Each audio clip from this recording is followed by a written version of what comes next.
നിങ്ങൾക്കറിയാവോ എന്താണ് CTC rule, law of attraction എന്ന്?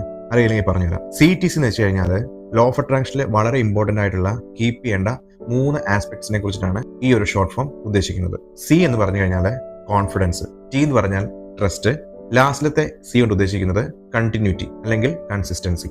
അതായത് നമ്മളിൽ തന്നെയുള്ള ഒരു ഉറപ്പ്, കോൺഫിഡൻസ്, സെൽഫ് കോൺഫിഡൻസ്, അതേപോലെ തന്നെ ചെയ്യാൻ പോകുന്ന കാര്യത്തെക്കുറിച്ചുള്ള ട്രസ്റ്റ്, വിശ്വാസം, അതുപോലെ തന്നെ തുടർച്ച, കണ്ടിന്യൂറ്റി, കൺസിസ്റ്റൻസി.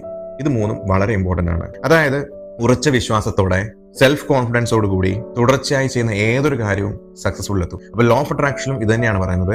നിങ്ങൾ സ്വയം വിശ്വസിക്കുക, ചെയ്യാൻ പോകുന്ന പ്രോസസ്സിനെ കുറിച്ചിട്ട് അറിയുക, കുറിച്ചുള്ള അറിവ് വർദ്ധിക്കുമ്പോഴാണ് നമുക്കതിന് വിശ്വാസം ഉണ്ടാകുന്നത്. അപ്പം വിശ്വാസം വർദ്ധിപ്പിച്ച് സെൽഫ് കോൺഫിഡൻസോട് കൂടി ഉറച്ച വിശ്വാസത്തോടെ നിങ്ങൾ ലോ ഓഫ് അട്രാക്ഷൻ കണ്ടിന്യൂസ് ആയിട്ട് കൺസിസ്റ്റന്റ് ആയിട്ട് പ്രാക്ടീസ് ചെയ്താൽ നിങ്ങളുടെ ലൈഫിൽ എന്തും നേടിയെടുക്കാൻ സാധിക്കും. അപ്പൊ എപ്പോഴും നിങ്ങളുടെ മൈൻഡിൽ വരേണ്ട പ്രധാനപ്പെട്ട ഒരു തിയറിയാണ് CTC rule in law of attraction. അപ്പൊ എല്ലാവർക്കും ഈ ഒരു റൂൾ പാലിച്ചുകൊണ്ട് ലോ ഓഫ് അട്രാക്ഷനിൽ കൂടെ, മാനിഫെസ്റ്റേഷനിൽ കൂടെ നിങ്ങളുടെ ലൈഫിലെ എല്ലാ ആഗ്രഹങ്ങളും നേടിയെടുക്കാൻ യൂണിവേഴ്സ് നിങ്ങളെ ബ്ലസ് ചെയ്യട്ടെ. Thank you universe.